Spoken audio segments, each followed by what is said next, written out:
are now halfway through the season. There has been a lot of rain, sunny days that has just melted away our trail. Things are looking pretty dire. The dogs wanted to have a break, so we took them on a little adventure.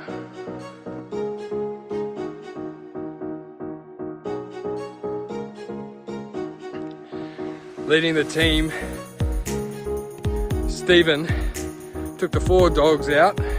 We set up 4 dog teams on the racing sled, so it was quite nimble and agile, and we went through the trees, over the ridge behind where we set up a base. It gives the dogs a little chance to free their mind, a chance to sniff around and see a new environment, and it's just like a mufti or a play day or a little excursion at school.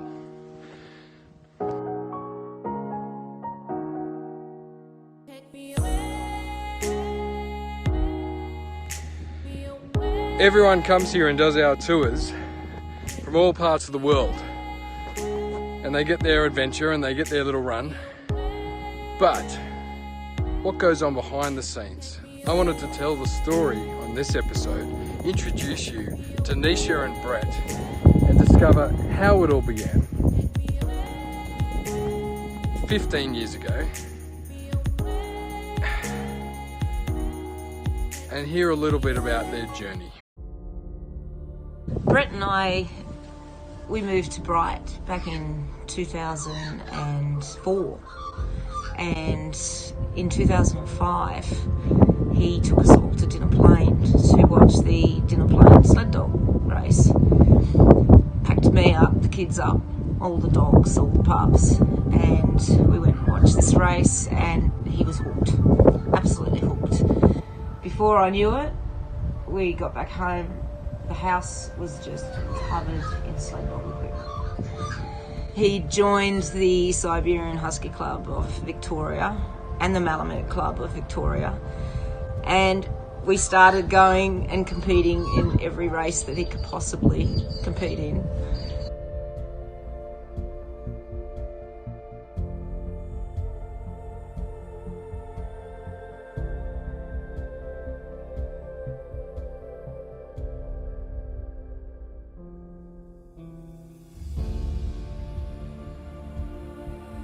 He was confronted by a Canadian lady who was over visiting her grandson, and she had been telling him about sled dogs.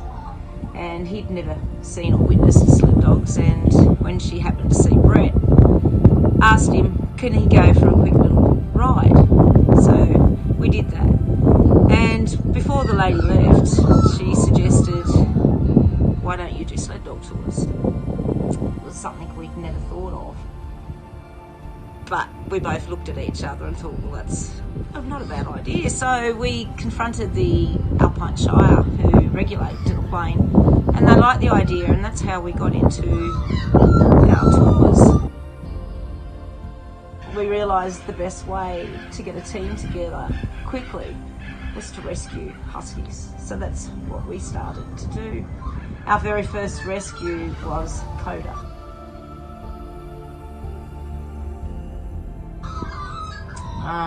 We went from 5 dogs into over about 2 years, we went to 12 dogs.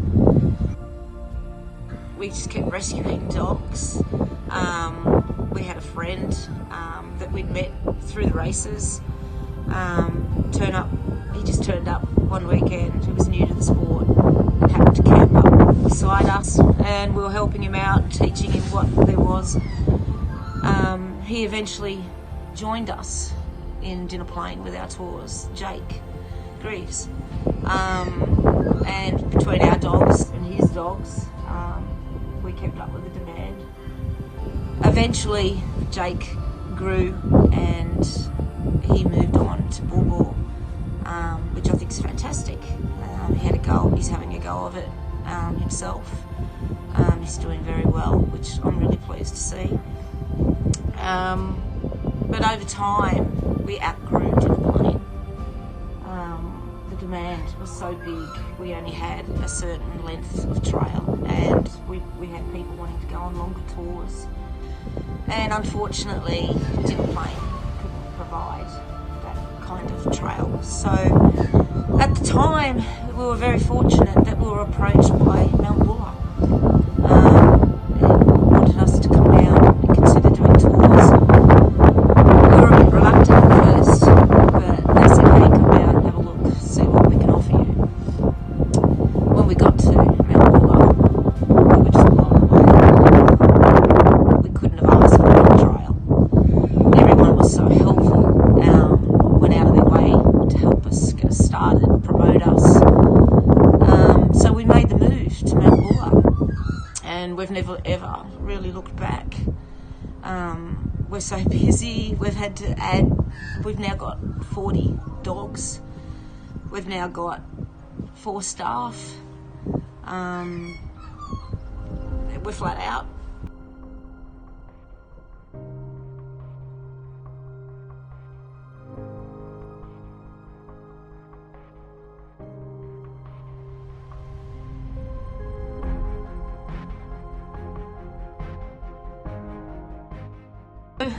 Of course, with being so busy, it meant more dogs, more tours, more expenses.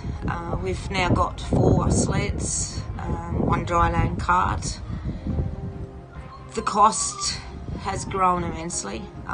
Every year I'm buying new equipment, gang lines, harnesses. This year we have a new sled.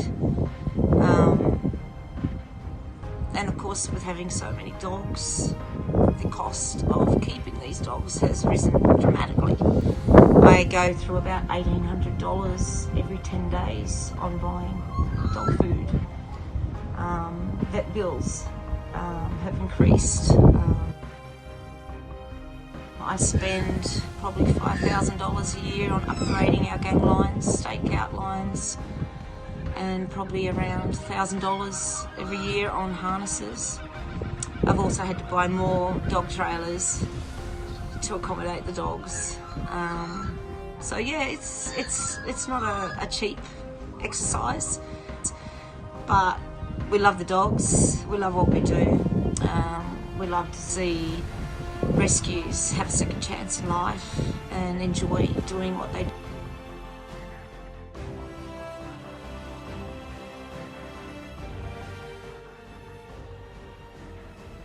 I love teaching people about the breed and what's involved with the breed. Unfortunately, there's so many huskies out there looking for homes because people are not informed on what's involved in owning a Siberian husky. I love meeting new people. I especially love taking the sick children from the Starlight Foundation out on a tour to live their dream. I get immense pleasure out of seeing people with disabilities that are wheelchair bound getting the opportunity to do something they thought they could never possibly do. Just the joy on their faces just is amazing.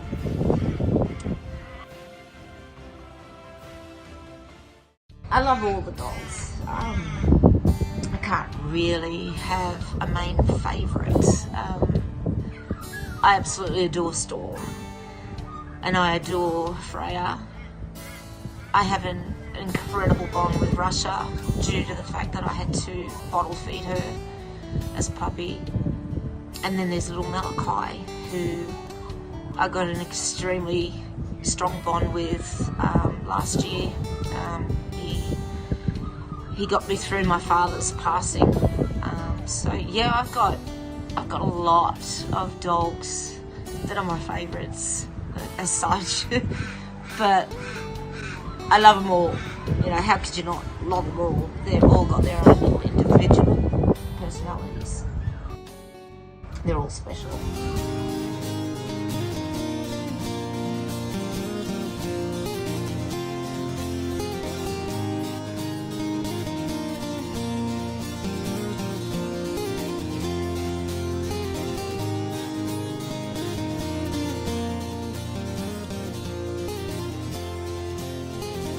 To take it easy on one of the summer nice warm days, one by one, we went around using the great Mushers cream to massage their paws, give their claws a little pedicure, and give their pads a nice little bit of treatment.